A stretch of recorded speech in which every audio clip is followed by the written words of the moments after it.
Hello बच्चों, कैसे हो? बढ़िया। आप बढ़िया तो मैं भी बढ़िया। तो देखो बच्चों, आज हमें क्या पढ़ाई करनी है। आज है बेटे हमारे पास क्लास 12th का यूनिट नंबर 12 का वीडियो नंबर 19। तो बेटे ये 12वीं यूनिट का 19वां वीडियो है। और इससे पहले 18 वीडियो आपको प्लेलिस्ट में भी मिल जाएंगे, नीचे बेटे डिस्क्रिप्शन में भी मिल जाएंगे, और कुछ समय बाद आई बटन में भी लिंक आ जाएगा, जहां आप यूनिट नंबर 12 को पूरा पढ़ सकते हो और अपने सुंदर से नोट्स बना सकते हो, जो एग्जाम में आपकी बहुत ज्यादा हेल्प करेंगे। ठीक है बेटे, तो देखते हैं आज का हमारा टारगेट क्या है। आज का हमारा टारगेट है बेटे यूनिट नंबर 12 के एनसीईआरटी के अभ्यास प्रश्न भाग 4। तो आज हम एनसीईआरटी के अभ्यास प्रश्नों का भाग 4 लेकर आपके लिए आए हैं। ठीक है बेटे, इससे पहले 3 वीडियो में भी हमने एनसीईआरटी के क्वेश्चन सॉल्व किए हैं यूनिट नंबर 12 के। ठीक है बेटे, तो चलो बच्चों जल्दी से आज की पढ़ाई शुरू करते हैं।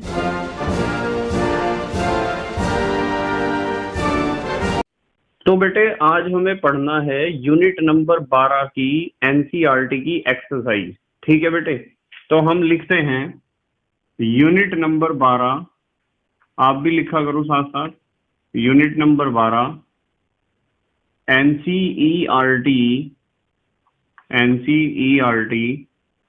अभ्यास प्रश्न, अभ्यास प्रश्न। और ये है बेटे एक्सरसाइज का भाग नंबर 4। तो हमारे एक्सरसाइज का ये चौथा वीडियो है।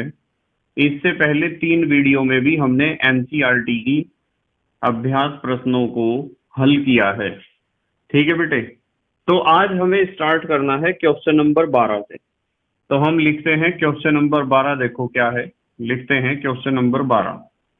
इन्होंने कहा है निम्न यौगिकों को दिए गए गुणों के बढ़ते क्रम में व्यवस्थित कीजिए। निम्न यौगिकों को, ये लैंग्वेज थोड़ी सी मैंने चेंज कर दी, आसान कर दी। निम्न यौगिकों को दिए गए, उन्होंने ब्रैकेट में गुण दे रखे हैं, दिए गए गुणों के बढ़ते क्रम में, गुणों के बढ़ते क्रम में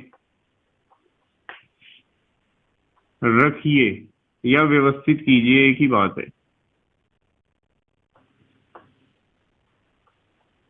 व्यवस्थित कीजिए। ठीक है बेटे, तो हमें कुछ यौगिक दिए गए हैं, उन्हें दिए गए गुणों के क्रम में व्यवस्थित करना है। जैसे पार्ट नंबर फर्स्ट देखते हैं क्या है। पार्ट फर्स्ट में सबसे पहले इन्होंने दिया है एसीटल डिहाइड। तो यहां हम लिखते हैं एसीटल डिहाइड। एक तो एसीटल डिहाइड दिया है, कोमा। दूसरा कंपाउंड दिया है एसीटोन, ये लिख दिया हमने एसीटोन।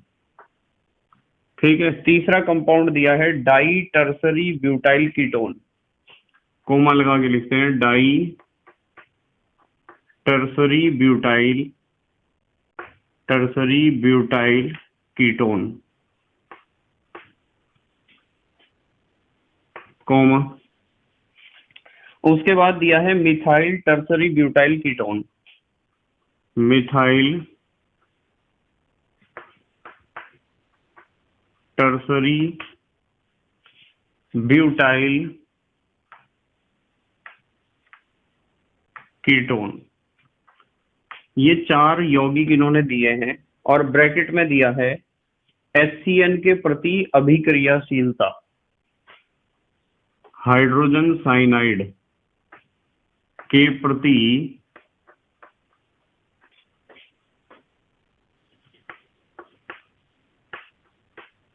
अभिक्रियाशीलता के बढ़ते हुए क्रम में हमें इन चारों यौगिकों को रखना है। ठीक है। तो हमें 4 यौगिक दिए गए हैं, acetaldehyde, acetone, di tertiary butyl ketone और मिथाइल टर्सरी ब्यूटाइल कीटोन। इन 4 यौगिकों को HCN के प्रति अभिक्रियाशीलता के बढ़ते हुए क्रम में हमें रखना है। तो यहाँ आपको एक बात ध्यान रखनी पड़ेगी, यहाँ एक बात ये ध्यान रखनी पड़ेगी कि हमें देखना पड़ेगा किस यौगिक में स्टेरिक हिंड्रेंस सबसे कम है।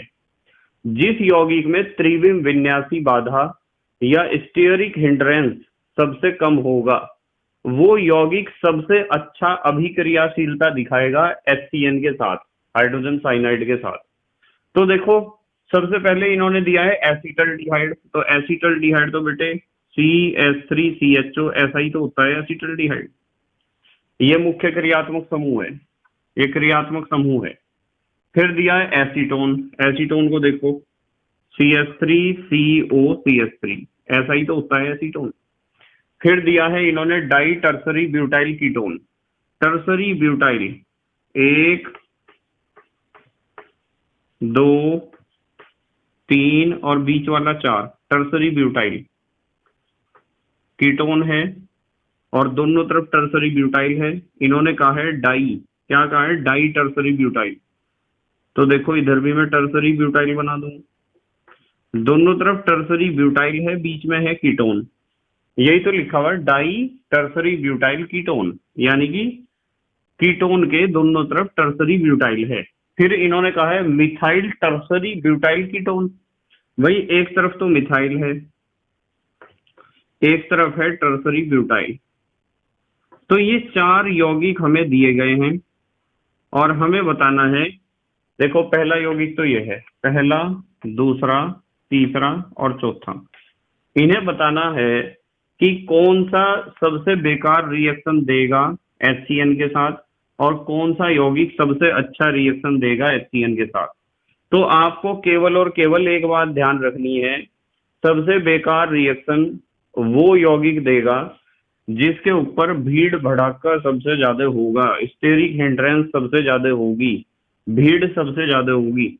देखो यहाँ CO के ऊपर इधर भी बहुत ज्यादा भीड़ है और इधर भी बहुत ज्यादा भीड़ है, इसका मतलब सबसे स्लो स्पीड से रिएक्शन देगा आपका डाई टर्सरी ब्यूटाइल कीटोन। ठीक है बेटे, तो मैं यहाँ आंसर लिखता हूं, देखो आंसर सबसे स्लो रिएक्शन देगा डाई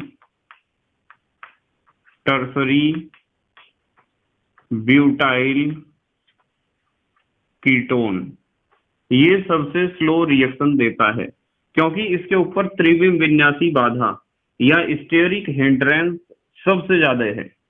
उसके बाद आप इसे देख लो, देखो इसके ऊपर भी तो स्टेरिक हिंड्रेंस है, उससे तो कम है, इसमें तो दोनों तरफ भीड़ थी बहुत ज्यादा, इसमें एक तरफ भीड़ थोड़ी कम हुई है पर एक तरफ भीड़ पूरी है।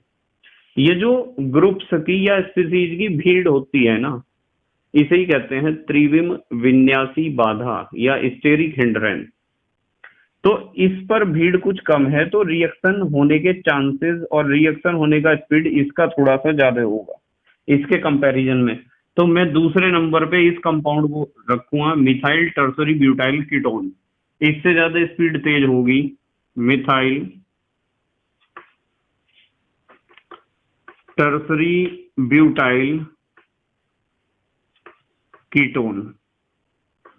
ठीक है बेटे, ये दोनों तो हो गए हमारे। अब तीसरे नंबर पे मैं इसे रखूंगा, देखो इधर भी CH3 है, इधर भी CH3 है, इस पे तो नहीं है दोनों तरफ CH3, एक तरफ तो इस पे आप इसे ऐसे लिख लो, चलो COH, इस पे तो दोनों तरफ CH3 है, तो हम लिखेंगे, किसे लिखेंगे बताओ, क्या है ये, एसीटोन ही तो है। तो इसके बाद हम लिखेंगे कि इससे ज्यादा क्रियाशीलता है एसीटोन की, एसीटोन, और एसीटोन के बाद सबसे कम भीड़ है CH3CHO यानी एसिटल्डिहाइड पर। तो यहाँ एसिटल्डिहाइड, तो हमें एक बात समझ में आई है बेटे, हमें समझ में आया है कि त्रिविम विन्यासी बाधा ही मेन फैक्टर है यदि आप HCN के साथ रिएक्शन के बारे में बात करते हो, किसी एल्डिहाइड के या किसी कीटोन के। तो यहाँ जो मुख्य कारक है वो है त्रिविम विन्यासी बाधा या स्टेरिक हिंड्रेंस। और स्टेरिक हिंड्रेंस जिसके ऊपर सबसे ज्यादा होगा वो रिएक्शन सबसे कम दिखाएगा, उसके चांसेस भी कम होंगे और उसकी क्रियाशीलता भी कम होगी। तो आप चाहो तो ब्रैकेट में लिख सकते हो कि हमने उत्तर किस कारण के आधार पर दिया है, कारण क्यों है, मतलब क्या कारण है जिसके कारण ये सबसे कम क्रियाशील है और ये सबसे अधिक क्रियाशील है। ठीक है बेटे, कारण ये है कि जो अभिक्रियाशीलता होती है ना यहाँ इस पर्टिकुलर केस में, ये अभिक्रियाशीलता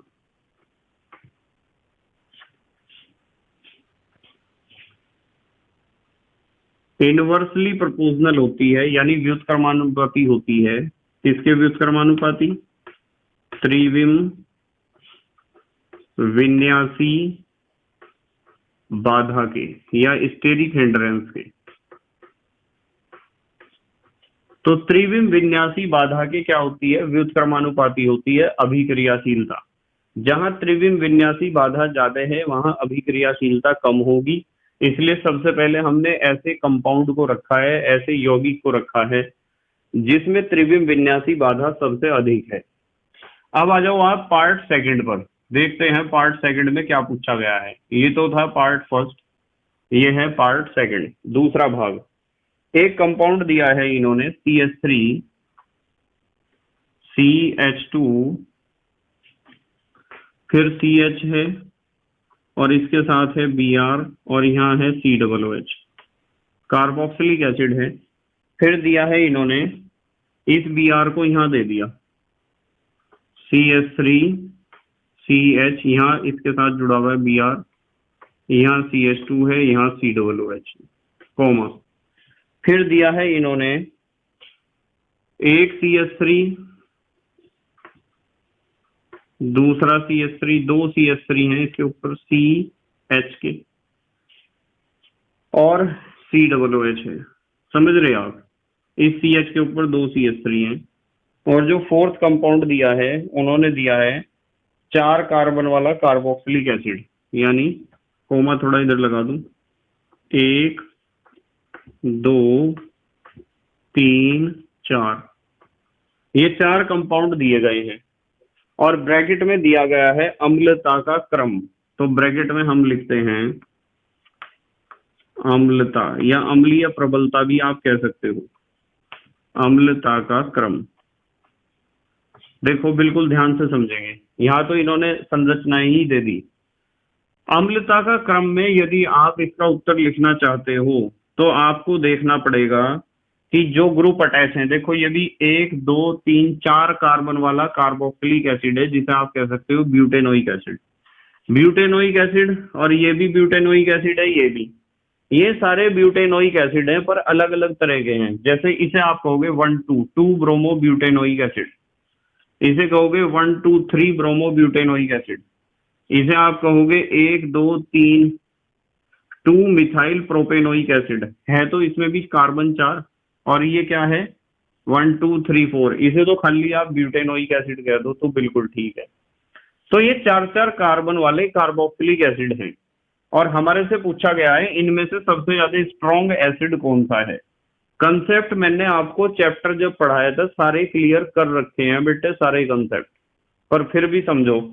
देखो ध्यान से, आप इस पहले यौगिक को देखो, इस पहले यौगिक में जो Br है उस Br की आदत है इलेक्ट्रॉनों को खींचने की, यानी कि Br एक इलेक्ट्रॉन ग्राही है।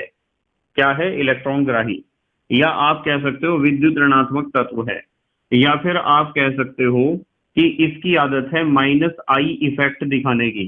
तो ये इलेक्ट्रॉन्स को अपनी तरफ खींच रहा, जब यहां से H पॉजिटिव आयन रिलीज होगा और कम ये एक आयन बनेगा CH3 CH2 CH Br COO negative, तो Br उसके नेगेटिव चार्ज को अपनी तरफ खींचने का प्रयास करेगा, इलेक्ट्रॉन्स को जब अपनी तरफ खींचने का प्रयास करेगा तो ये जो कार्बोक्सिलेट आयन बनेगा जिसके ऊपर यहाँ COO नेगेटिव आएगा, देखो इस तरह से CH3 CH2 CH, यहाँ Br जुड़ा हुआ है और यहाँ COO नेगेटिव, क्योंकि H पॉजिटिव छोड़ने के बाद यही तो आयन बनेगा, कार्बोक्सिलेट आयन आप इसे कह सकते हो। इस आयन की समस्या है इसके ऊपर उपस्थित नेगेटिव चार्ज। पता है ना इस बात को? किसी भी स्पीसीज, किसी भी आयन की सबसे बड़ी प्रॉब्लम होती है उसके ऊपर उपस्थित आवेश। तो यहाँ इसके ऊपर ऋण आवेश है, नेगेटिव चार्ज ये कैरी कर रहा है, और यही सबसे बड़ी इसकी समस्या है जिसके कारण ये आयन स्टेबल नहीं हो पा रहा है, स्टेबिलिटी इसके अंदर नहीं आ रही है। पर जब ये Br परमाणु यहाँ जुड़ा हुआ है, इसकी आदत इलेक्ट्रॉन को आकर्षित करने की है, इलेक्ट्रॉन्स को खींचने की है, तो ये सारे इलेक्ट्रॉन्स अपनी तरफ खींचने का प्रयास करेगा, और जब इलेक्ट्रॉन अपनी तरफ खींचने का प्रयास करेगा तो इसके ऊपर उपस्थित जो ये नेगेटिव चार्ज है, ये नेगेटिव चार्ज का वैल्यू कुछ गिरेगा, कुछ घटेगा, कुछ कम होगा। और इसका नेगेटिव चार्ज जितना कम होगा तो समझो स्टेबिलिटी इसमें उतनी ज्यादा आएगी आयन में, और जब आयन में स्टेबिलिटी ज्यादा आएगी तो ये जो आपका कंपाउंड है CH3 CH2 CH Br COOH, इसे पता है कि Br हेल्प कर रहा है बनने वाले आयन को स्टेबल करने में, तो ये तो खुशी खुशी H पॉजिटिव आयन रिलीज करेगा, ये तो बहुत खुश होगा H पॉजिटिव आयन रिलीज करते हुए, क्योंकि इसे पता है कि जैसे ही मैं H पॉजिटिव आयन रिलीज करूंगा और ये कंपाउंड बनेगा, इस कंपाउंड के नेगेटिव चार्ज वाली समस्या को दूर करने का काम करेगा Br परमाणु ब्रोमीन, और जब इसके नेगेटिव चार्ज को दूर करेगा तो इसकी समस्या को कम करेगा, तो स्टेबिलिटी तो बढ़ेगी। तो इसलिए मैं कहूंगा कि ये बहुत अच्छा एसिड है, इसकी अम्लता बहुत अच्छी है, एसिडिक स्ट्रेंथ बहुत अच्छी है। इस केस में आ जाओ। अच्छा, आप इसमें क्या हुआ है, इसमें देखो पहले दूसरे कार्बन पे Br था, यानी कि COO के नजदीक था, और यहाँ पहले दूसरे तीसरे पे पहुंच गया Br, यानी COOH से थोड़ा दूर पहुंच चुका है। जब दूर पहुंच चुका है तो कोशिश तो अब भी ये कर रहा है उसके ऊपर उपस्थित नेगेटिव चार्ज को घटाने की, उसकी समस्या को घटाने की, पर इसका इफेक्ट उतना नहीं हो पाएगा जितना यहाँ हो रहा था, क्योंकि यहाँ बिल्कुल बराबर वाले कार्बन पे था ये, ठीक है, जैसे आप अल्फा कार्बन भी कह सकते हो। यहाँ बीटा कार्बन पे है, और जब बीटा कार्बन पे है तो इसका, इसके हेल्प करने का इफेक्ट इसका थोड़ा घट जाएगा, यानी कि मैं कहूंगा कि ये आयन को स्टेबल तो कर रहा है पर उतना स्टेबल नहीं कर पा रहा है जितना ये कर रहा है, तो मैं कहूंगा ये तो बहुत अच्छा एसिड है, ये थोड़ा वीक एसिड है, इसके कंपैरिजन में ये वीक है। अब आ जाओ यहाँ, यदि यहाँ आप बात करते हो तो यहाँ आपको पता चलता है ये दो CH3 ग्रुप जो हैं इनकी आदत तो उल्टी है, ये तो इलेक्ट्रॉन डोनेटिंग ग्रुप हैं, ये इलेक्ट्रॉन्स को क्या करेंगे, इधर की तरफ को धक्का देंगे, और जो ये बनेगा देखो CH3 CH3 CHCOO नेगेटिव ही तो बनेगा एक H पॉजिटिव आयन छोड़ने के बाद। ये इलेक्ट्रॉन्स को इधर को धक्का देंगे, और इधर को धक्का देंगे तो इलेक्ट्रॉन्स इसकी तरफ को जाएंगे, और इसकी तरफ को यदि इलेक्ट्रॉन्स जाएंगे तो इस पे नेगेटिव चार्ज बढ़ेगा बढ़ेगा बढ़ेगा, नेगेटिव चार्ज बढ़ेगा बेटे, यानी कि इसके दुख दर्द समस्याएं बढ़ेंगी, और जब दुख दर्द समस्याएं बढ़ेंगी तो ये आयन, इसकी स्टेबिलिटी क्या होगी, घटेगी, इसका स्थायित्व घटेगा। तो ये तो उल्टा काम कर रहे, ये तो स्थायित्व को और घटा रहे। अब इसकी बात करो, ये भी तो स्थायित्व को घटाएगा, CH3 CH2 CH2 ये तीनों यानी प्रोपाइल ग्रुप क्या करेगा, इलेक्ट्रॉन्स को उधर को धक्का देगा। अब देखो यहाँ एक बात ध्यान रखनी है, सवाल ये है कि इन दोनों का तो कंपैरिजन हमने कर लिया, ये बहुत बढ़िया एसिड है क्योंकि Br COOH के बहुत नजदीक है, ये थोड़ा वीक एसिड है। अब इन दोनों का कैसे कंपैरिजन करें, इसमें सीधी श्रृंखला है और इसमें दो CH3 ग्रुप दूसरे नंबर पे रखे हुए, इसमें देखो, इसमें आपको पता है पहले दूसरे नंबर पे क्या है, पहला कार्बन दूसरा कार्बन, तीसरे कार्बन पे CH3 है, और ये पहला दूसरा, दूसरे कार्बन पे दो दो CH3 हैं, तो इलेक्ट्रॉन डोनेटिंग ग्रुप दो हैं और जस्ट दूसरे कार्बन पे हैं, तो इनका इफेक्ट ज्यादा होगा, ये ज्यादा स्टेबिलिटी को घटा देंगे। तो मैं कहूंगा इससे बढ़िया एसिड तो यही है, ये सबसे बेकार एसिड है। तो यदि कोई मेरे से पूछता है कि एसिडिक स्ट्रेंथ का क्रम बताओ क्या है, तो मैं क्या बताऊंगा, देखो बेटे मैं बताता हूँ आपको, इनमें सबसे बेकार एसिड वही है जिसमें दो CH3 ग्रुप आपको नजर आ रहे हैं, क्योंकि ये क्या करेंगे, स्टेबिलिटी को ज्यादा घटा देंगे। ठीक है बेटे, तो हम इसमें उत्तर देंगे सबसे पहले, सबसे बेकार एसिड तो ये है। अम्लता का क्रम बताना था ना, CH3 CH3 CH3COOH सबसे बेकार एसिड। इससे थोड़ा सा अच्छा एसिड ये है। ये चीजें मैंने सिखा रखी हैं आपको थ्योरी में। CH3 CH2 CH2 COOH। इससे अच्छा एसिड कौन सा है? ये दूसरे पे ये वाला CH3CH CH2 COOH, यहाँ जुड़ा हुआ है Br। और सबसे अच्छा एसिड कौन सा है? ये है CH3 CH2CH CH2CH, इसके ऊपर जुड़ा हुआ है Br और COOH। ये सबसे अच्छा एसिड है। तो अम्लता का बढ़ता क्रम हमने बताया है, ठीक है। अच्छा, यदि कोई हमारे से पूछता है कि इसका कारण भी बता दो, इसका कारण है +I व -I इफेक्ट व ग्रुप की संख्या। ग्रुप की संख्या भी देखी है हमने और दूरी भी देखी है कि वो COOH से कितना दूर है, ठीक है। इस कारण के आधार पर हमने अपना उत्तर दिया है, ठीक है बेटे। देखो, +I ग्रुप है, इलेक्ट्रॉन देने वाले हैं, ये भी +I ग्रुप है। और ये क्या है? ये -I है, ये -I है। तो यहाँ -I दूर है COOH से, यहाँ -I नजदीक है। और यहाँ संख्या देखो, ये 2 है CH3, इसलिए हमने इसे सबसे ज्यादा वीक एसिड कहा है। तो हम कारण में लिख सकते हैं +I इफेक्ट -I इफेक्ट। मैंने आपको थ्योरी में पढ़ाया था कि यदि कार्बोक्सिलिक एसिड पर कोई -I ग्रुप अटैच हो जाता है तो कार्बोक्सिलिक एसिड का एसिडिक करैक्टर बढ़ जाता है। इसके जुड़ने से तो एसिडिक करैक्टर बढ़ता है, जैसे यहाँ जुड़ा है। और इसके जुड़ने से एसिडिक करैक्टर घटता है। यदि +I ग्रुप कोई भी अटैच होता है तो समझो एसिडिक करैक्टर घट जाएगा, ठीक है। और संख्या पर भी डिपेंड करता है भाई, -I ग्रुप जितने ज्यादा अटैच होंगे एसिडिक करैक्टर उतना इंक्रीज हो जाएगा, और +I ग्रुप जितने ज्यादा अटैच होंगे एसिडिक करैक्टर उतना ज्यादा घट जाएगा, या एसिडिक स्ट्रेंथ भी आप इसे कह सकते हो। और दूरी पर भी डिपेंड करता है। देखो, दूरी तो है, यहाँ दूरी ज्यादा थी तो इसका इफेक्ट कम है, यहाँ दूरी इससे नजदीक है Br की तो इफेक्ट ज्यादा है, इसलिए इसने एसिड को ज्यादा क्या कर दिया? स्ट्रॉन्ग कर दिया, ठीक है बेटे। देखते हैं, चलो इसका थर्ड पार्ट। अब इसका थर्ड पार्ट देखते हैं क्या है। थर्ड पार्ट में इन्होंने कहा है बेंजोइक एसिड, बेंजोइक एसिड पता है ना, बेंजोइक एसिड बेंजीन रिंग के ऊपर COOH, 4 नाइट्रो बेंजोइक एसिड। भाई नाइट्रो ग्रुप है वो तो -I इफेक्ट दिखाता है। नाइट्रो ग्रुप इलेक्ट्रॉन को ग्रहण करने वाला है, और जो भी इलेक्ट्रॉन को ग्रहण करने वाला ग्रुप है वो एसिडिक करैक्टर को बढ़ा देता है, ध्यान रखियो। Benzene ring 4 nitro benzoic acid कहा है इन्होंने, 4 नाइट्रो बेंजोइक एसिड। तो मैं आपको एक बात बताऊं, कोमा भाई, बेंजोइक एसिड एसिड है, पर यदि बेंजोइक एसिड के चौथे नंबर पे नाइट्रो ग्रुप आ गया ना, देखो ये बेंजोइक एसिड है, यही तो है बेंजोइक एसिड। और 1 2 3 4 यदि यहाँ आ जाता है नाइट्रो ग्रुप, समझ रहे ना अब क्या आ जाता है? Nitro group. तो नाइट्रो ग्रुप क्या करता है? इलेक्ट्रॉन को आकर्षित करता है, और आकर्षित करेगा तो यहाँ जो इसका आयन बनेगा H पॉजिटिव आयन छोड़ने के बाद इस तरह ही तो बनेगा COO नेगेटिव, उसके नेगेटिव चार्ज को घटाने का काम करेगा।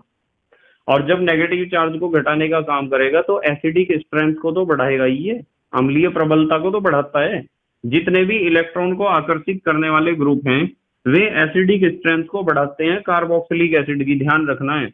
बेंजोइक एसिड के बाद इन्होंने दिया है 4 नाइट्रो बेंजोइक एसिड। मैं कहूंगा ये ज्यादा स्ट्रॉन्ग एसिड है इसके कंपैरिजन में। फिर कहा इन्होंने 3 4 di nitro benzoic acid, 3 4 di nitro benzoic. लो, इसमें तो दो आ गए नाइट्रो ग्रुप, 1 2 3 4, 1 2 3 4, 3 4 डाई नाइट्रो। 3 4 कैसे हो गया? चलो कोई बात नहीं है, 3 4 डाई नाइट्रो बेंजोइक एसिड है। तो माइनस आई इफेक्ट या इलेक्ट्रॉन को आकर्षित करने वाले ग्रुप या इलेक्ट्रॉन ग्राही ग्रुप की संख्या बढ़ गई है, और संख्या बढ़ी है तो इसके नेगेटिव चार्ज को ये दोनों मिलकर घटाएंगे, ज्यादा घटा देंगे तो एसिडिक स्ट्रेंथ इसकी बढ़ेगी, क्योंकि आयन ज्यादा स्टेबल हो जाएगा। क्योंकि यहाँ हमने आपको संख्या के बारे में भी बताया है, संख्या, हालांकि थ्योरी में तो सारी चीजें एक्सप्लेन करी गई हैं। फिर दिया इन्होंने 4 मिथॉक्सी बेंजोइक एसिड, कोमा करके दिया है 4 मिथॉक्सी बेंजोइक एसिड, समझते हो ना। 4 मिथॉक्सी का मतलब इस बार यहाँ आ गया है मिथॉक्सी ग्रुप OCH3।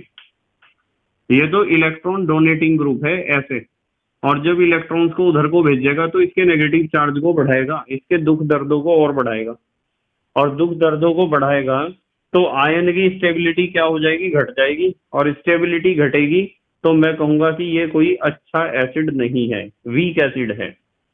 ब्रैकेट में इन्होंने दिया है अम्लता या अम्लीय सामर्थ्य,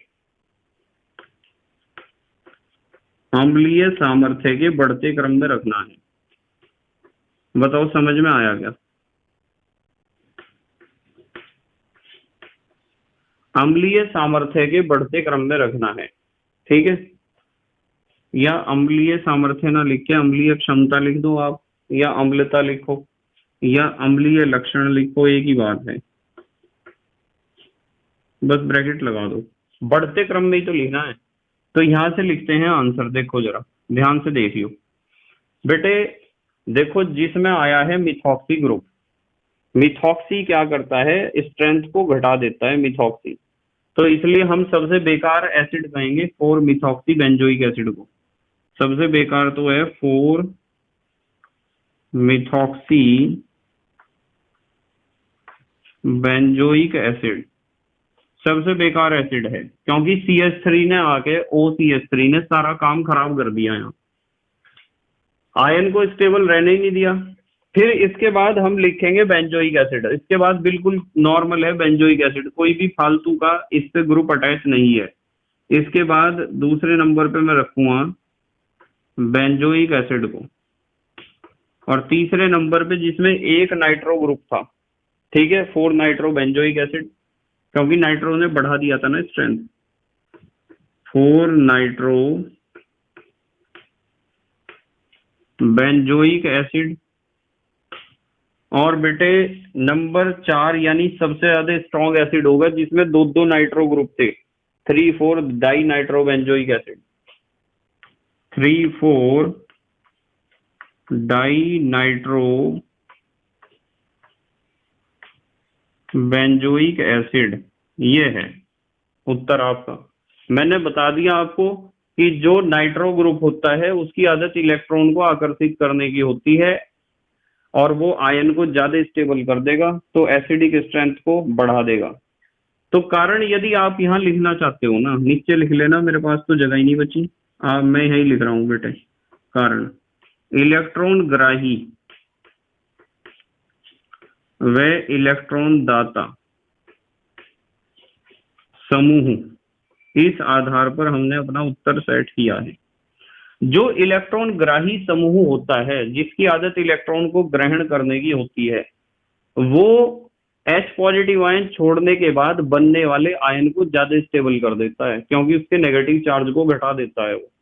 और जो होता है इलेक्ट्रॉन दाता, वो आयन के नेगेटिव चार्ज को क्या कर देता है, बढ़ा देता है, उसकी समस्याओं को बढ़ाकर उसे अनस्टेबल कर देता है और ज्यादा। तो इलेक्ट्रॉन ग्राही तो एसिडिक स्ट्रेंथ को इंक्रीज करेगा, बढ़ाएगा, और इलेक्ट्रॉन दाता समूह एसिडिक स्ट्रेंथ को क्या करेगा, घटाएगा। उसी आधार पर हमने उत्तर दिया है अपना। ये क्वेश्चन मैंने आपको थ्योरी में भी इस तरह के बहुत सारे करा रखे हैं। जल्दी से स्क्रीनशॉट लो, अगला क्वेश्चन देखते हैं। फिर ले लिया बेटे स्क्रीनशॉट? ठीक है। अब आते हैं बेटे हम क्वेश्चन नंबर 13 पर, ध्यान से देखेंगे बिल्कुल। क्वेश्चन नंबर 13 इन्होंने कहा है निम्नलिखित युगलों में विभेद करने के लिए सरल रासायनिक परीक्षणों को दीजिए। निम्न युगलों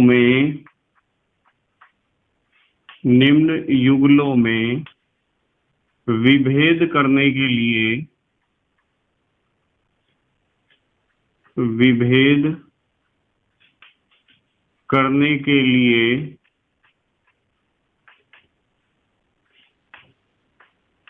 सरल रासायनिक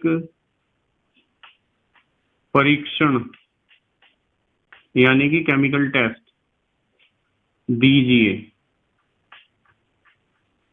मतलब दो चीज इन्होंने दिए हैं, युगल माने होता है जोड़ा, और उनमें हमें अंतर बताना है टेस्ट के आधार पर। नंबर 1, सबसे पहले इन्होंने दिया है प्रोपेनल एवं प्रोपेनॉन। प्रोपेनल एवं प्रोपेनॉन ये दिया है। हमें बताना है प्रोपेनल और प्रोपेनॉन में डिफरेंस। किस तरह करेंगे आप टेस्ट के आधार पर? देखो बेटे, एक तो है प्रोपेनल। प्रोपेनल एक कार्बन, दो कार्बन और CHO ग्रुप, ये है प्रोपेनल। एक है प्रोपेनॉन। प्रोपेनॉन का मतलब कीटोन। देखो एक बात बताता हूं आपको, ध्यान से समझना, आपको बिल्कुल ध्यान से। यदि एल्डिहाइड या कीटोन के ऊपर CH3 ग्रुप अटैच होता है ना, यहाँ है यहाँ नहीं है, तो जिस भी एल्डिहाइड में, ध्यान से सुनो, बिल्कुल बहुत काम की चीज है, जिस एल्डिहाइड में CHO के साथ CH3 अटैच हो या जिस कीटोन में CO के साथ CH3 अटैच हो, इधर या इधर कहीं भी, तो केवल और केवल ऐसा यौगिक ही आइडोफॉर्म टेस्ट देता है। यानी कि CHO के साथ होना चाहिए क्या? CH3, या फिर CO के साथ होना चाहिए CH3, चाहे तो इधर हो चाहे तो इधर हो चाहे दोनों तरफ हो। तो किसी भी एल्डिहाइड ग्रुप या कीटोन के ग्रुप के साथ यदि कम से कम एक CH3 ग्रुप अटैच है डायरेक्टली, तो केवल ऐसा यौगिक ही आइडोफॉर्म टेस्ट देता है। ये बहुत काम का पॉइंट है, पेपर में क्वेश्चन पूछा जाता है इसके बारे में। समझ में आया ना? अब देखो ये क्या है, ये क्या है? प्रोपेनल, CHO के साथ CH3 नहीं है, और प्रोपेनॉन CO के साथ CH3 दो हैं। तो इसका मतलब ये तो आइडोफॉर्म टेस्ट देगा और ये आइडोफॉर्म टेस्ट नहीं देगा। तो इस तरह आप विभेद करोगे, अंतर करोगे दोनों में। बताओ ये बात समझ में आई है क्या आपके? आपको केवल और केवल एक चीज देखनी है कि कौन से यौगिक में CHO ग्रुप के साथ या CO ग्रुप के साथ CH3 ग्रुप अटैच है। जहां भी CO या CHO के साथ CH3 आपको मिलेगा तो आपको समझ जाना चाहिए कि वो आइडोफॉर्म टेस्ट देगा। तो यहां हमें उत्तर में लिखना है कि जो प्रोपेनॉन होता है, propanone comma iodoform test, test लिख दो या परीक्षण देता है, जबकि दूसरा क्या था? Propanal, propanal iodoform, iodoform test नहीं देता है। कारण मैंने आपको बता दिया, बिल्कुल मैंने कहा कि CHO के साथ या CO के साथ यदि CH3 डायरेक्टली अटैच है तो केवल और केवल ऐसा ग्रुप ही आइडोफॉर्म टेस्ट देगा। देखो है ना, CO के साथ CH3, क्या है ये? प्रोपेनॉन है, प्रोपेनॉन। यदि आप इसका रिएक्शन कराओगे, आइडोफॉर्म टेस्ट कैसे कराते हैं? NaOI के साथ, और तीर के ऊपर हम लिखेंगे NaOH I2, NaOH के साथ I2, और गर्म भी करना है। तो क्या बनता है? सबसे पहले तो बनता है आइडोफॉर्म CHI3। एक तो आइडोफॉर्म लिखना है इसमें, बिल्कुल CHI3 बनेगा। ये पीले रंग का अवक्षेप होता है, आप लिख सकते हो येलो प्रेसिपिटेट। आइडोफॉर्म का अवक्षेप कैसे रंग का होता है? पीले रंग का। एक तो CHI3 बनेगा आइडोफॉर्म, बराबर में मैंने तीर का निशान नीचे की तरफ को लगाया है जिसे कहते हैं अवक्षेप का निशान। फिर बनेगा CH3COONA, भाई CH3COO CH3COO भी बनता है, सोडियम एसीटेट, और NaOH भी बनता है। ठीक है, तो इस तरीके से आपको ये रिएक्शन करनी आनी चाहिए। आप यहाँ लिख दो 2 NaOH बनेंगे। ठीक है बेटे, इसे कहते हैं आयोडोफॉर्म टेस्ट। सिर्फ ऐसा ग्रुप देगा जहां CO के साथ CH3 हो या CHO के साथ CH3 हो, और कोई नहीं देने का है। तो दोनों का टेस्ट का आप दोनों यौगिकों का अंतर इस टेस्ट के आधार पे करोगे। नंबर 2 देखते हैं क्या दिया है। नंबर 2 दिया है एसीटोफिनोन और बेंजोफिनोन।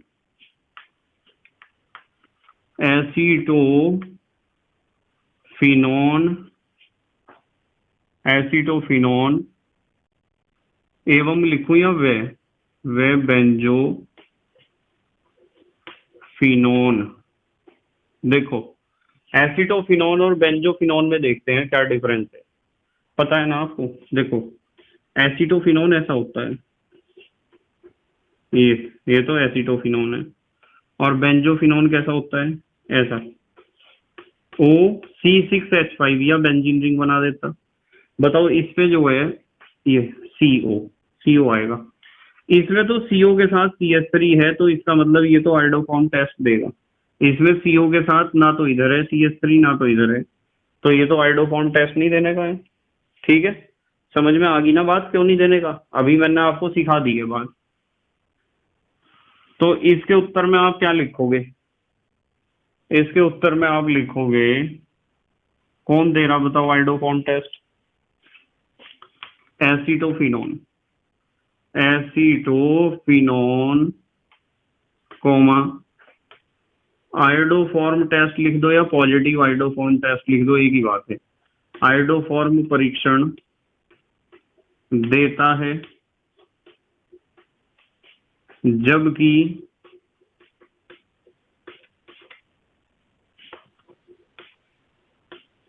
बेंजोफिनोन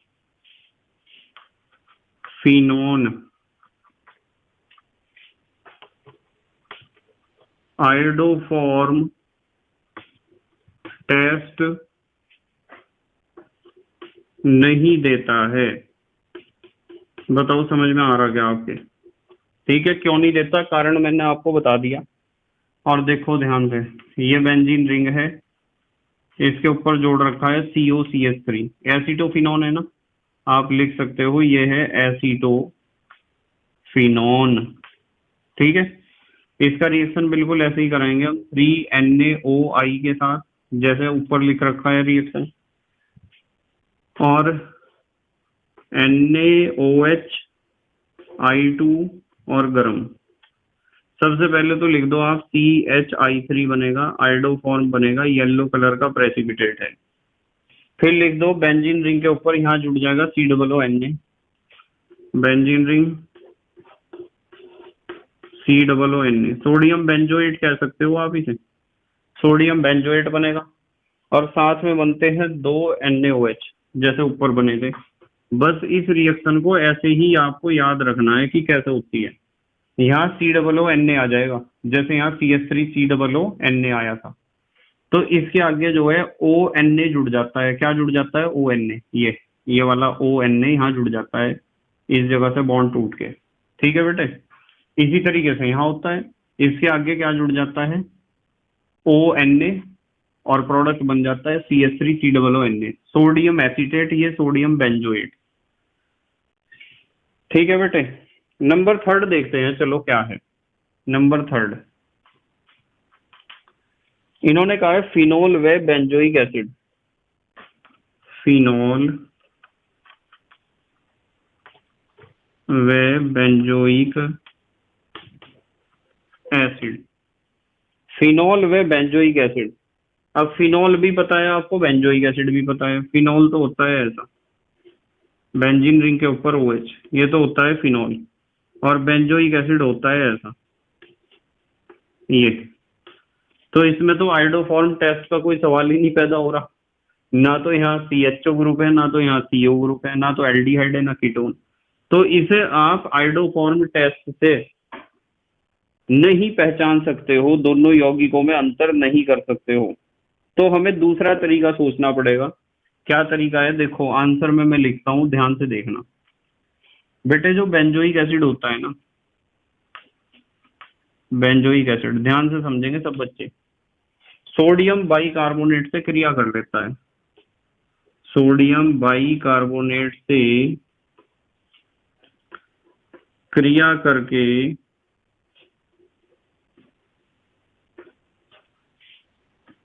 बुदबुदाहट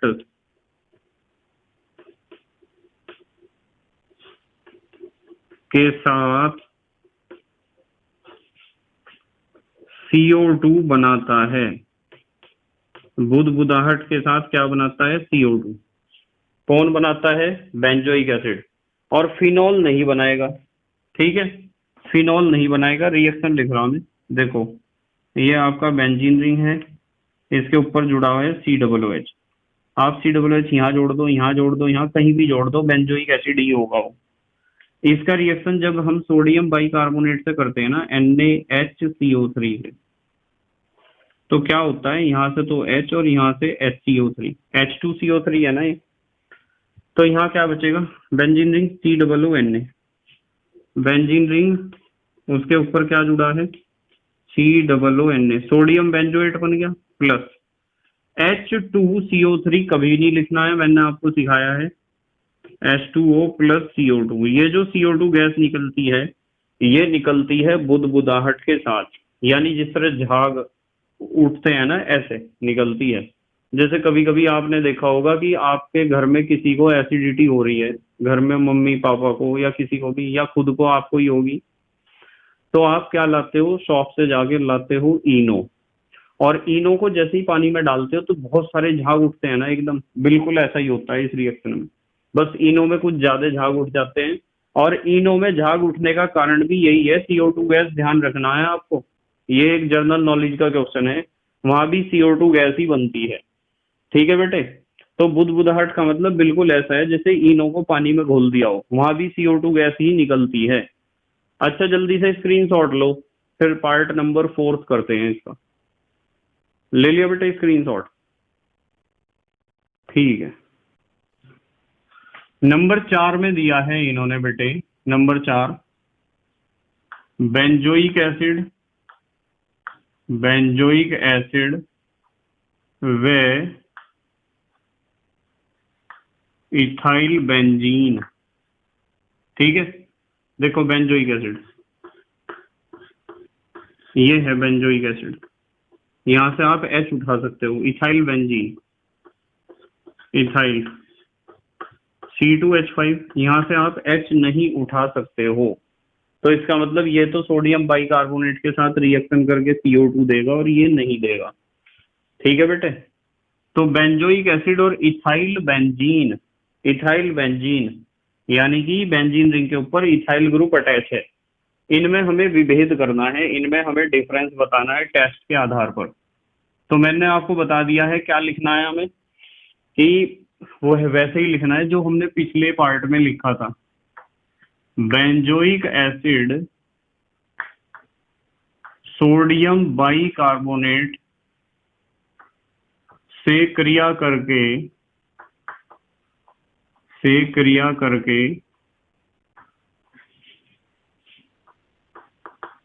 बुदबुदाहट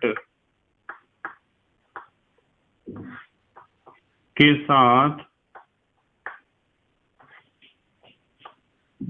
CO2 बनाता है।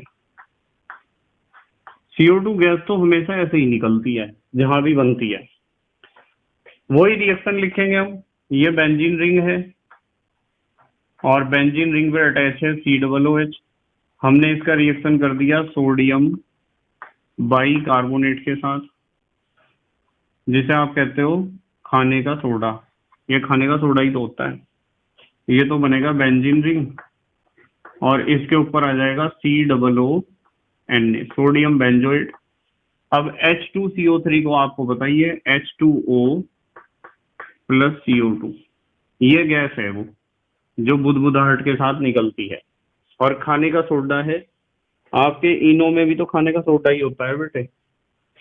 नंबर आ जाओ आप 5 पे, नंबर 5, पेंटेन 2 ऑन व पेंटेन 3 ऑन। पेंटेन 2 ऑन व पेंटेन 3 ऑन। ठीक है, देखो 1 2 3 4 5, 1 2 3 4 5, 2 ऑन, 2 यहाँ की टोन है, 3 1 2 3 या 1 2 3 यहाँ है। तो ये बताओ यहाँ CH3 होगा या नहीं? यहाँ तो ये CH2 होगा, ये तो CH3 होगा, ये CH2 होगा, ये CH3 होगा, ये CH2 होगा, ये CH2 होगा, ये CH3 होगा। देखो इसकी टोन को, देखो इसकी टोन को, जस्ट बराबर में CH3 है, इसके बराबर में CH3 है कहीं भी? है ही नहीं। तो इसका मतलब ये तो आयोडोफॉर्म टेस्ट देगा। ये कौन सा टेस्ट देगा? आयोडोफॉर्म। कौन सा? दूसरे नंबर वाला, पेंटेन 2 ऑन। और ये आयोडोफॉर्म टेस्ट नहीं देगा। आयोडोफॉर्म टेस्ट की मैंने पहचान बताई थी ना आपको, कि एल्डिहाइड या कीटोन के साथ अटैच होना चाहिए CH3, बताई थी ना बेटे। देखो, तो हम इसके उत्तर में क्या लिखेंगे? हम इसके उत्तर में लिखेंगे कि pentan 2 one, pentan 2 one comma positive iodoform लिख दो या खाली आयोडोफॉर्म लिख दो, एक ही बात है। आयोडोफॉर्म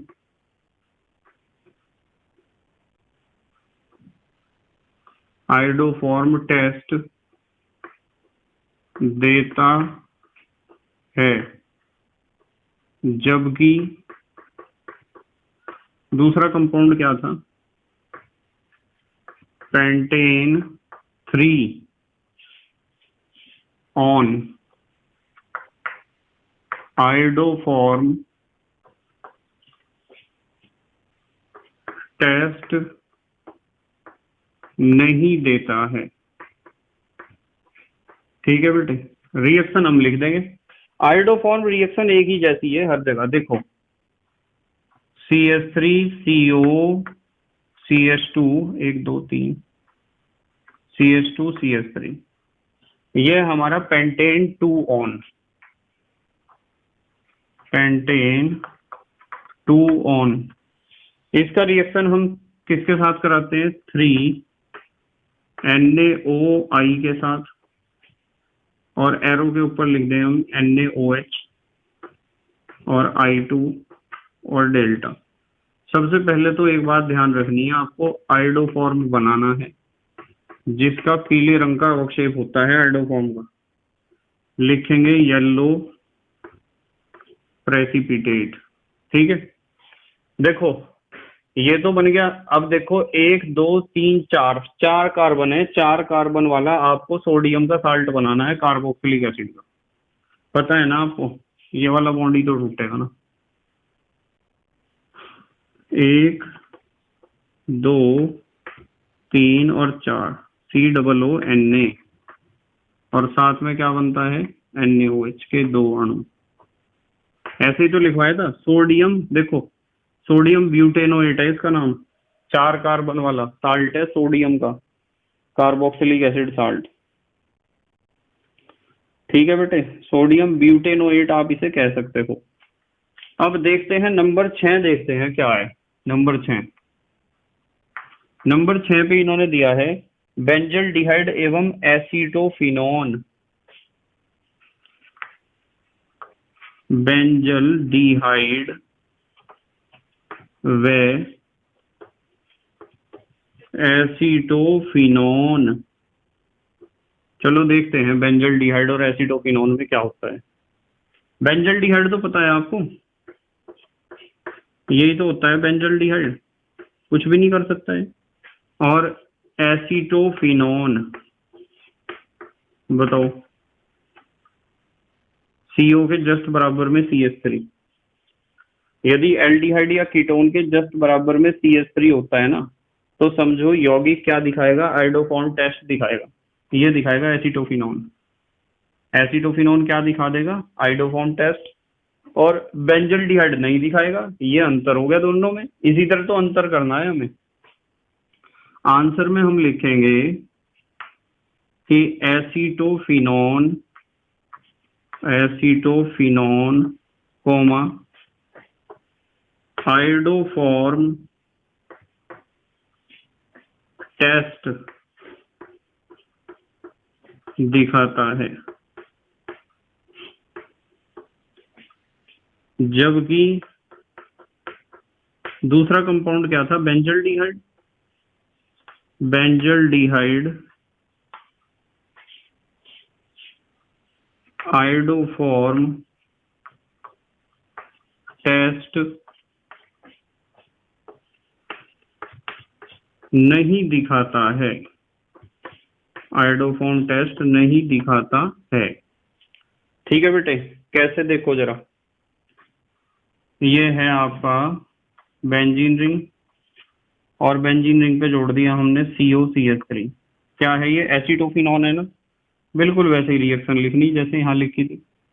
3NaOI, एरो के ऊपर आपको लिखना है NaOH (I2), दोनों चीज लेनी है और गर्म करना है। तो एक तो सबसे पहले आप इसे ही लिखा करो CHI3 को, आयोडोफॉर्म का अवक्षेप। ठीक है, देखो बेंजीन रिंग COONA ही तो लिखो इसके ऊपर, आपको पता ही यहीं से तो टूटता है बेंजीन रिंग, और इसके ऊपर हम लिखेंगे COONA, सोडियम बेंजोएट प्लस 2 अणु NaOH के। ठीक है बेटे, तो ये तो है हमारे पास एसीटोफिनोन। इसने आयोडोफॉर्म टेस्ट क्यों दिया है आपको पता है, और ये तो आयोडोफॉर्म है येलो प्रेसिपिटेट, और ये क्या है, इसका नाम आपको पता होना चाहिए sodium benzoate, sodium salt of benzoic acid. ठीक है बेटे, अच्छा स्क्रीनशॉट लो जल्दी से, अगले क्वेश्चन देख रहे फिर, स्क्रीनशॉट लो बेटे, ले लिया स्क्रीनशॉट? ठीक है, नंबर 7, 7वां पार्ट देखो क्या है। इन्होंने कहा है इथेनल व प्रोपेनल, इथेनल,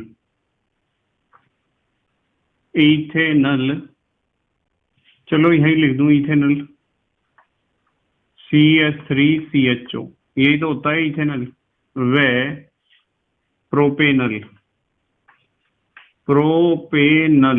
प्रोपेनल होता है CH3CH2CHO। इनमें अंतर बताना है टेस्ट के आधार पर।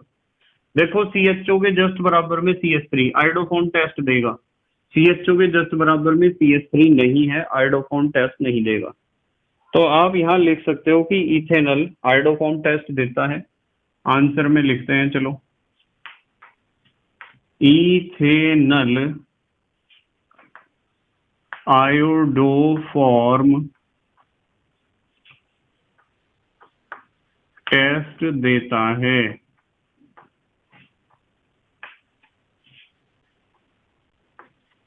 जबकि प्रोपेनल नहीं देता है, कर दो चलो। ठीक है, कैसे देता है देखो, CH3CHO, इसका रिएक्शन कराना है 3NaOI के साथ, यहां लिखना है हमें NaOH, प्लस करके लिख दो चाहे I2, और गर्म करना है। तो एक तो बना देना आप जरूर CHI3 आयोडोफॉर्म बना देना जरूर, येलो कलर का अवक्षेप। एक बनेगा HCOONA, ये टूट जाएगा ना यहाँ से, एक ही तो H बचा, HCOONA, सोडियम फॉर्मेट है, पता है ना सबको, सोडियम फॉर्मेट। ठीक है बेटे, अच्छा एक बात ध्यान रखनी है आपको, मैं एक हेडिंग लिखता हूँ नोट, मैं हालांकि समझाता हुआ आ रहा हूँ पूरे क्वेश्चन में, पूरे क्वेश्चन में मैंने आपको एक बात समझाई है, वैसे तो 2 बातें समझाई हैं, पर एक बहुत ज्यादा आई है बात, कि जब एल्डिहाइड या कीटोन ग्रुप के साथ सीधे CH3 ग्रुप, समझ रहे आप कौन सा ग्रुप? CH3 ग्रुप जुड़ा होता है।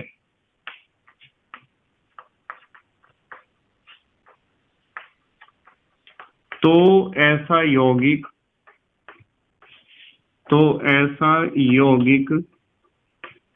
क्या दिखाता है बेटे? ऐसा यौगिक क्या दिखाता है? आयोडोफॉर्म टेस्ट दिखाता है या देता है।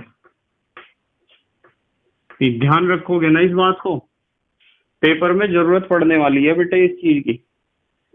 ठीक है, इस तरह ये 13वां क्वेश्चन था और अब आ चुके हैं हम क्वेश्चन नंबर 14 पर। क्वेश्चन नंबर 14, निम्न यौगिकों को बेंजीन से बनाइए। थोड़ी सी लैंग्वेज मैंने चेंज कर दी। निम्न यौगिकों को बेंजीन से बनाना है, बेंजीन से बनाइए। बना देंगे हम। कौन कौन से यौगिक हैं बताओ? नंबर एक में बेंजीन से बनाना है मिथाइल बेंजोएट। चलो लिख दूं पूरा। बेंजीन से बनाना है मिथाइल बेंजोएट। बिल्कुल बढ़िया रिएक्शन है, ध्यान से देखेंगे। देखो ये बेंजीन है आपके पास, ये है आपके पास बेंजीन। क्या है बेटे? बेंजीन। इसके ऊपर आप फ्रीडेल क्राफ्ट एल्काइलेशन कर दो, CH3Cl का रिएक्शन कर दो AlCl3 की उपस्थिति में। आपको पता है यहाँ से H, यहाँ से Cl निकलेगा, HCl, और बेंजीन रिंग के ऊपर क्या आ जाएगा? बताओ क्या आ जाएगा बेंजीन रिंग के ऊपर? CH3। भाई ये तो था बेंजीन। क्या था? बेंजीन। जब CH3 आ जाता है तो उसे मिथाइल बेंजीन ना कह के टोलुइन कहना चाहिए। वैसे आप मिथाइल बेंजीन कहे तो तब भी बिल्कुल ठीक है, पर टोलुइन ज्यादा नाम फेमस है। अब इसका ऑक्सीडेशन करना है हमें। स्ट्रॉन्ग ऑक्सीडाइजिंग एजेंट ले लिया KMnO4 क्षारीय माध्यम में। तो आपको पता है कि CH3 का ऑक्सीडेशन किस में होगा? CH2OH में। ध्यान से सुनो, CH3 का ऑक्सीडेशन CH2OH, CH2OH का ऑक्सीडेशन CHO, और CHO का ऑक्सीडेशन COOH। तो हम बहुत सारे स्टेप ना लिख के हमने यहाँ जब दिखा दिया स्ट्रॉन्ग ऑक्सीडाइजिंग एजेंट है, प्रबल ऑक्सीकारक है, तो सीधा CH3 की जगह COOH कर देंगे हम। मतलब उन 2-3 स्टेप को ना लिख के हमने लिख दिया सीधा ऊपर COOH, क्योंकि यहाँ स्ट्रॉन्ग ऑक्सीडाइजिंग एजेंट है। ये बन गया आपका बेंजोइक एसिड। क्या बन गया? Benzoic acid. हमें बनाना है मिथाइल बेंजोएट, यानी कि हमें चाहिए यहाँ पर CH3 ग्रुप यहाँ। तो आप एक काम कर लो ना, CH3OH से रिएक्शन करा दो इसका।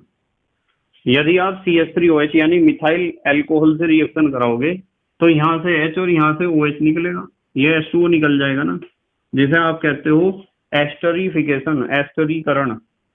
तो ये बेंजीन रिंग होगा आपका, और यहाँ ऊपर C होगा, और यहाँ CH3। बताओ मिथाइल बेंजोएट नहीं है क्या? ये है मिथाइल बेंजोएट। क्या बन गया? Methyl benzoate. तो ये तरीका है बेंजीन से मिथाइल बेंजोएट को बनाने का। अच्छा नंबर 2 देखो क्या है। नंबर दो पे इन्होंने दिया है बेंजीन से Meta nitro benzoic acid. Benzene से बनाना है मेटा नाइट्रो, ठीक है, बेंजोइक एसिड। बिल्कुल बना देंगे हम, बहुत आसान है। देखो ये बेंजीन है। क्या है बेटे? बेंजीन। मैं लिखता रहूं साथ साथ। ये है बेंजीन। इसके ऊपर आप फ्रीडेल क्राफ्ट एल्काइलीकरण करो, बिल्कुल सेम रिएक्शन करो। CH3Cl और AlCl3 की उपस्थिति में, यहाँ से H यहाँ से Cl। साइड प्रोडक्ट लिखने की जरूरत नहीं है, लिखना चाहो तो आप नीचे HCl लिख सकते हो, यहाँ भी और यहाँ भी। वैसे साइड प्रोडक्ट को लिखने की जरूरत नहीं होती है, मेन प्रोडक्ट जरूर लिख देना चाहिए। बेंजीन रिंग के ऊपर क्या आ जाएगा, CH3। ये बन गया बेटे टोलुईन। तो हमने बेंजीन के ऊपर फ्रीडेल क्राफ्ट एल्काइलीकरण किया है, जिससे हमें मिला है क्या बेटे, टोलुईन या मिथाइल बेंजीन। अब आप इसका ऑक्सीडेशन कर दो, जैसे यहाँ करा था।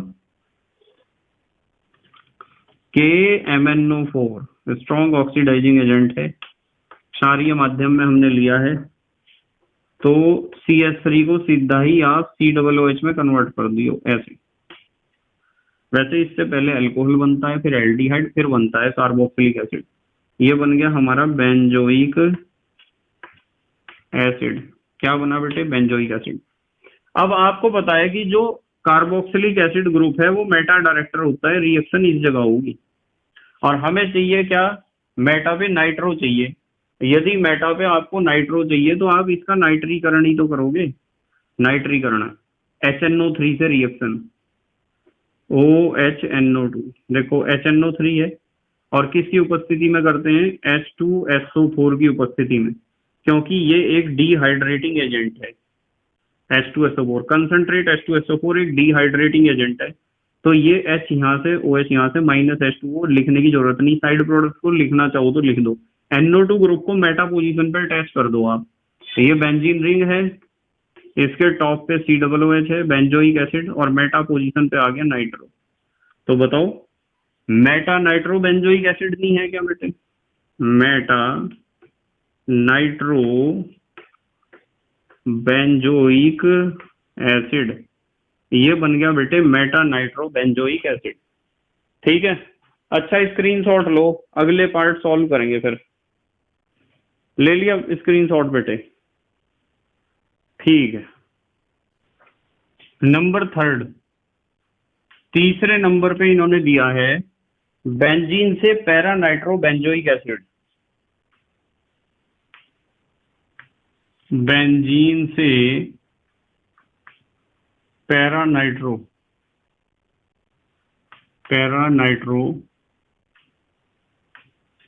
Benzoic acid. ठीक है, बहुत आसान है। थोड़ा सा आपको ऐसा लग रहा होगा कि पैरा पोजीशन पे नाइट्रो को हम कैसे जोड़ देंगे, जब COOH ग्रुप मेटा डायरेक्टर है तो जोड़ देंगे। देखो एक तरीका बताता हूँ बहुत अच्छा, कि आप बेंजीन लो, ये हमारे पास है बेंजीन, ये क्या है बेटे, बेंजीन है। एक H दिखाया है, रिएक्शन यहाँ दिखाएंगे ना, इसके ऊपर आप रिएक्शन कर दो CH3Cl का, CH3Cl, और किसकी उपस्थिति में, AlCl3 की उपस्थिति में। यहाँ से H निकल जाएगा, यहाँ से Cl, और बेंजीन रिंग के ऊपर आ जाएगा CH3। ये बन जाएगा टोलुईन। क्या बन गया बेटे, टोलुईन बन गया। अब आप टोलुईन का क्या करोगे, नाइट्रीकरण करोगे। देखो OHNO2 और H2SO4, इस तरह ही तो होता है नाइट्रीकरण। OHNO2 का मतलब HNO3 है, ये HNO3 लिखा हुआ है। यहाँ रिएक्शन होगी पैरा पोजीशन पर, ज्यादा प्रोडक्ट तो यही वाला बनेगा ना, पैरा पोजीशन वाला ही। तो ये CH3 है एज इट इज, और यहाँ क्या होगा, यहाँ से H, यहाँ से OH, यहाँ से H और यहाँ से OH निकलेगा, NO2 ग्रुप आ जाएगा यहाँ। अब बताओ पैरा नाइट्रो टोलुईन नहीं बना क्या, क्या बना है बेटे, ये बना है पैरा नाइट्रो टोलुईन। यही लिख दूं क्या, पैरा नाइट्रो टोलुईन, ये बना है पैरा नाइट्रो टोलुईन। बस आपको इसका स्ट्रॉन्ग ऑक्सीडाइजिंग एजेंट से ऑक्सीडेशन करना है। जैसे मैं कहूं KMnO4 से कर रहे, चलो कैसा KMnO4 है, क्षारीय है, तो आपको पता है कि जो CH3 ग्रुप है वो कन्वर्ट हो जाएगा COOH में, और यहाँ ये नाइट्रो ग्रुप है ये आपका। बताओ बताओ बन्नी क्या क्या, पैरा नाइट्रोबेंजोइक एसिड। इसका नाम हो जाएगा पैरा नाइट्रो बेंजोइक एसिड। ये बन गया पैरा नाइट्रो बेंजोइक एसिड। ठीक है बेटे, अब आ जाते हैं नंबर 4 पर। बेंजीन से phenyl acetic acid, number 4। Benzene से बनाना है फिनाइल एसिटिक एसिड, बन जाएगा बेंजीन से फिनाइल एसिटिक एसिड। देखो ये हमारे पास है बेंजीन, ये क्या है बेटे, ये बेंजीन है। इसके ऊपर आप रिएक्शन करा दो CH3Cl का, निर्जल एल्यूमिनियम क्लोराइड की उपस्थिति में। बस अब आपको पता है HCl निकलेगा और मेन प्रोडक्ट आपका बन जाएगा बेंजीन रिंग के ऊपर CH3, जिसे आप कह सकते हो टोलुईन। क्या बन गया, टोलुईन बन गया। अब इसके ऊपर Br2 का रिएक्शन करा दो आप, Br2 का रिएक्शन करा दो, गर्म कर दो, तो आपको पता है कि यहाँ से H, यहाँ से Br, HBr निकल जाएगा। मेन प्रोडक्ट आएगा बेंजीन रिंग ऊपर CH2Br। इसे आप कह सकते हो कौन सा ग्रुप बन गया, बेंजाइल ब्रोमाइड। क्या बन गया बेटे, ये बन गया बेंजाइल, ZYL, बेंजाइल ब्रोमाइड। ये बन गया बेटे बेंजाइल ब्रोमाइड। ये जो हमारे पास बेंजाइल ब्रोमाइड बना है, इसका रिएक्शन आप कर दो क्षारीय पोटेशियम साइनाइड के साथ, क्षारीय KCN। नीचे लिख दिया KCN, आप ऊपर ही लिख लेना। तो आपको बताएं यहाँ से Br, यहाँ से KBr निकल जाएगा साइड प्रोडक्ट। मेन प्रोडक्ट आ जाएगा बेंजाइल के ऊपर साइनाइड। ये तो इतना तो बेंजाइल है, ये जुड़ गया साइनाइड। ये इसे आप कह सकते हो बेंजाइल साइनाइड। ठीक है, चलो लिख दूं इसका नाम भी, बेंजाइल साइनाइड। अब देखो एक बात बताता हूँ आपको ध्यान से, मैंने आपको साइनाइड का जल अपघटन करना सिखाया था। देखो मैं यहाँ लिखता हूँ बेटे H2O/H पॉजिटिव या H3O पॉजिटिव भी आप लिख सकते हो। एक बॉन्ड टूटता है, O इधर H इधर। देखो ये है CH2, C triple bond N है ना, यहाँ जुड़ा हुआ है। यदि आप इसका एक बार जल अपघटन करते हो ना, तो ऐसा होता है O, और यहाँ तो आता है O और यहाँ आते हैं दोनों H, तो ये बन जाता है CH2 CONH2। और फिर एक बार दोबारा होता है ना, तो यहाँ तो H और यहाँ OH, ये तो NH3 निकल जाती है अलग, CH2 COOH। तो हमें उन दो स्टेप को एक ही साथ लिख लेना है। इस तरह लिखना चाहो तो आप दो स्टेप को लिख सकते हो, मैंने आपको पीछे सिखा रखा है। CH2 COOH, ये बनेगा main product CH2 COOH। Ammonia gas यहाँ निकलेगी एज ए साइड प्रोडक्ट, पर साइड प्रोडक्ट को लिखने की कोई आवश्यकता नहीं है। ठीक है, ये फिनाइल एसिटिक एसिड बन गया आपका। देखो CH3 COOH तो एसिटिक एसिड होता है, उसके एक H की जगह फिनाइल ग्रुप जुड़ा है, तो आप इसे कह सकते हो फिनाइल एसिटिक एसिड।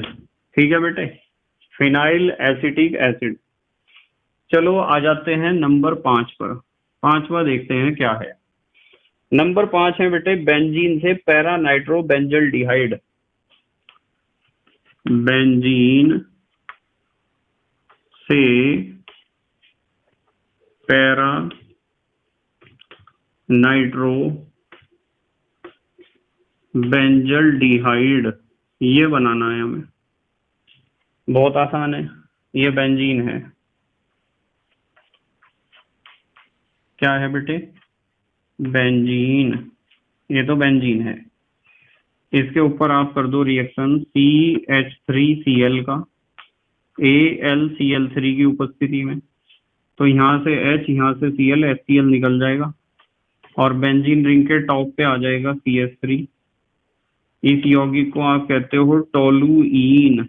क्या कहते हो, टोलुइन।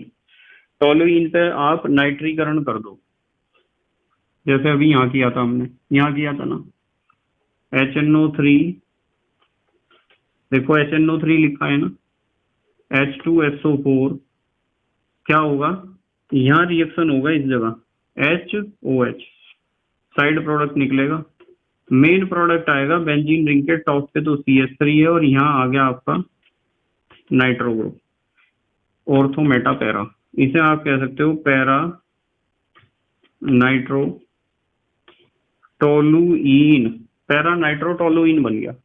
अब ये जो पैरा नाइट्रो टोलुइन है, इसे हमें पैरा नाइट्रो बेंजल डिहाइड में कन्वर्ट करना है। तो यहाँ आप स्ट्रॉन्ग ऑक्सीडाइजिंग एजेंट नहीं लगा सकते हो, कभी क्षारीय KMnO4 लगा दो। यदि आपने प्रबल आपसीकारक लगा दिया तो CH3 को सीधा COOH तक ऑक्सीडाइज करेगा यहाँ, और पैरा नाइट्रो बेंजोइक एसिड बन जाएगा।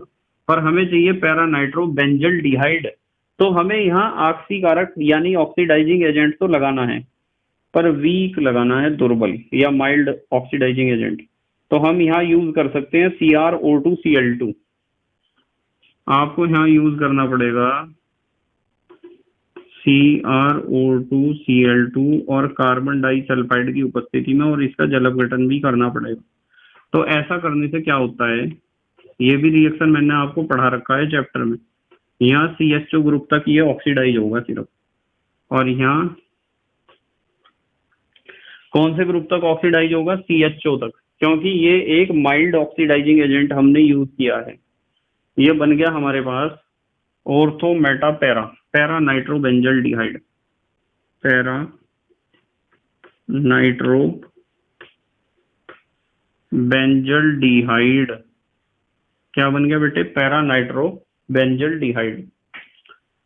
अब हमारे देश के प्यारे प्यारे बच्चे जल्दी से प्यारे प्यारे स्क्रीनशॉट लेंगे, प्यारे प्यारे नोट्स बनाने के लिए और एग्जाम में प्यारे प्यारे अंक प्राप्त करने के लिए। ले लिया बेटे स्क्रीनशॉट, ठीक है। तो बेटे मुझे उम्मीद है कि आज के क्वेश्चंस एक्सरसाइज के आपको समझ में आए होंगे। आज हम इतने ही क्वेश्चन सॉल्व करेंगे, कल हम आएंगे अगले क्वेश्चंस को लेकर, ठीक है बेटे। बस रेगुलर स्टडी करते रहो, एग्जाम आपके बहुत नजदीक हैं, इसलिए आपको लगातार अध्ययन करना पड़ेगा और ईमानदारी से। मैं आपको एक बहुत अच्छी बात बताता हूँ, देखो कभी भी ऐसा नहीं करना चाहिए कि आप एक दिन तो पढ़े हो 10 घंटे और दूसरे दिन पढ़े नहीं हो 10 मिनट भी। आप थोड़ा पढ़ो, मैं ऐसा नहीं कह रहा हूँ कि बहुत ज्यादा पढ़ो, आप थोड़ा पढ़ो पर रेगुलर पढ़ो। यदि आप केमिस्ट्री को रोज 1 घंटा देते हो क्लास के अतिरिक्त, तो वो 1 घंटा भी सफिशिएंट है बेटे, बहुत है 1 घंटा डेली, पर उसमें छुट्टी नहीं होनी चाहिए एक दिन की भी। डेली 1 घंटा पढ़ लो आप, बहुत है। और यदि आप एक दिन तो 10 घंटे पढ़ लिए और एक दिन आप पढ़ ही नहीं गए, आप एक दिन 5 घंटे पढ़ लिए और 3-4 दिन आप पढ़े ही नहीं हो, तो बेटे आपका बैलेंस ही नहीं बन पा रहा है। तो इसलिए आपको इस बात का ध्यान रखना है कि रेगुलर स्टडी होनी चाहिए, भले ही थोड़ी थोड़ी स्टडी हो, रेगुलर अध्ययन होना चाहिए। इंटेलिजेंट होना एक बहुत अच्छी बात है, पर डेलीजेंट भी होना चाहिए। शायद मुझे ऐसा लगता है कि जो डेलीजेंट बच्चा होता है ना, वो इंटेलिजेंट के ऊपर हावी हो जाता है। एक बच्चा बहुत होशियार है पर वो रेगुलर स्टडी नहीं करता है, तो उसकी होशियारी किसी काम की नहीं है। और एक बच्चा ज्यादा होशियार नहीं है पर वो रेगुलर स्टडी करता है, तो वो पक्का है कि उस होशियार बच्चे से ऊपर ग्रोथ लेकर दिखाएगा, ये गारंटी है। ठीक है बेटे, बस इस बात का ध्यान रखना है। तो thank you very much for watching this video. Okay, bye.